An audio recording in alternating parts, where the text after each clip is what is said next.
आई भैया, हम भोजपुरी कलाकार गरिमा राज वो हमरा साथे दिनेश दर्दीला जी आप लोगन के बीच में धोबी गीत गावे जात बानी जा, जेकर recording RV studio Bhimpura number 1 बलिया में सोनू विश्वकर्मा जी के देख रेख में हो रहल बा। हमारी साज पे संगत कर रहे हैं ढोलक पे गुड्डू जी, हारमोनियम पे प्रेम शंकर विश्वकर्मा जी और कोरस पे डॉक्टर धर्मेंद्र जी व चंदन चहेता जी। तो आए गीत के सुनी और प्यार दुलार देही जा। ए हो सुनत हुआ का हो बोला। कबो आज हमके कुछ लिया के देहला क्रीम पाउडर काहे कुछ लिया के ना देला हम तो के। अब देखा ना कटिया बिनिया कैली देह संवरा गइल सगरी। अच्छा तो देह संवरा गइल तो हम का करी। का करी अब देखा सोनू हौ चंदन अपना मेहरारू के का लिया के देला लोग लगावे खातिर। अच्छा तो हमके सबका दांज ना करे ठीक है ना ना हमार बात सुनो बतावा। दिन दिन चेहरा संवराला हो बला मुआ, झुराला हो बला मुआ, ले आवता क्रीम महंगा वाला हो बला मुआ।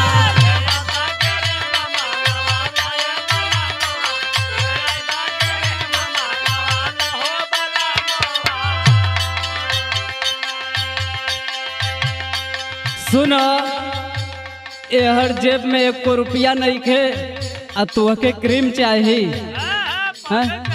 अपन रूप नहीं खुद देख। तोहरे पास कबो कुछ रहेला एक कौड़ी। सुना गइलू फैशनवा में भुलाई हो छछु नरो, भुलाई हो छछु नरो, कर तनिका केसिया पढ़ाई छछु नरो।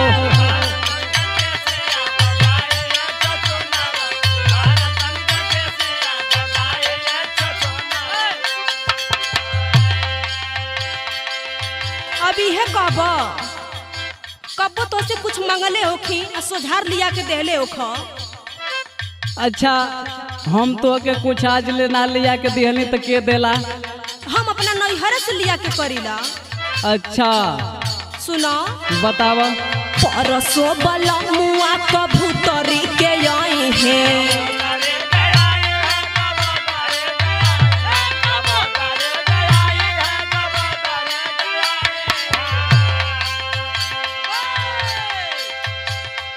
पाउडर क्रीम बम्बईया से लाए हैं,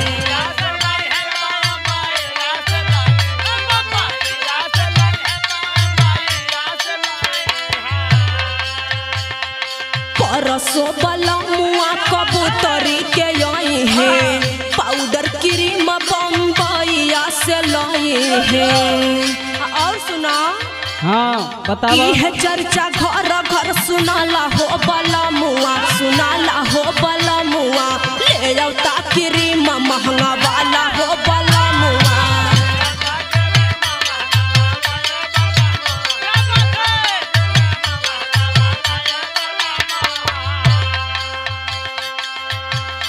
अच्छा तो जहाँ तक कबूतरी का बात बा हाँ तो देखे लो कितना बढ़िया उ बिना क्रीम पाउडर लगौले हीरोइन नियर लौके ले। अच्छा अच्छा यही से रोज निहारेला का साँझी सवेरे। सुनो सुनाबा। जाई के कबूतरी का कर तू स्वागत,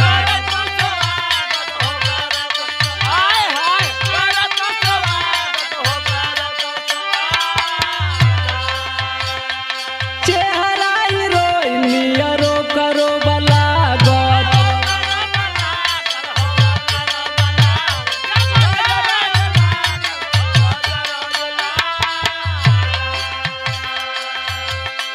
देखे जे भी जाला उन भाई हो छछु नरो,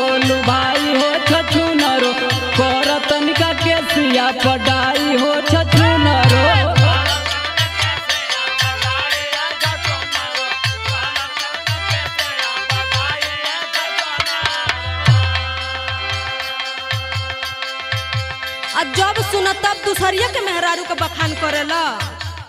तो का करिए भाई, तू जब हमार कमाई बेउतर देखते हो तब वो तू क्रीम चाहे तू के। कबो तोहरे तो हरदम आग लगल रहेले। सुनो। हाँ बोलो। कबहू न दिलवा के सरधा पुरवल।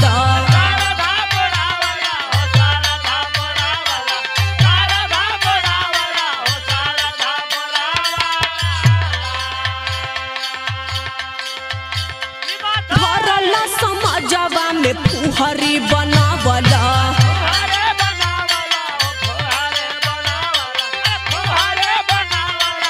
अरे भाई ऐसन बात ना, तू तो बढ़िया है। कबहू न दिलवा के सरधा पुरवल। धरला समझवा में फुहरी बनावला। और सुनो। बताव।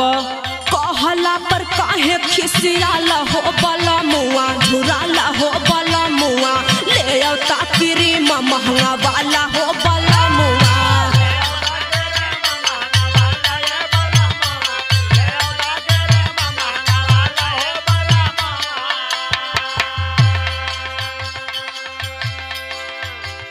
सुन। का सुनी हो? तू काहे ऐसे कहत हो, नाराज काहे होत हो? तो का करी, तुहार आरती उतारी। तो सुन।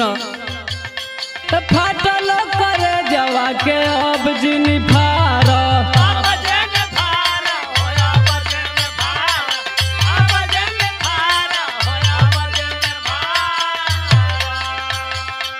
जाके तनी शीशवा में चेहरा निहार।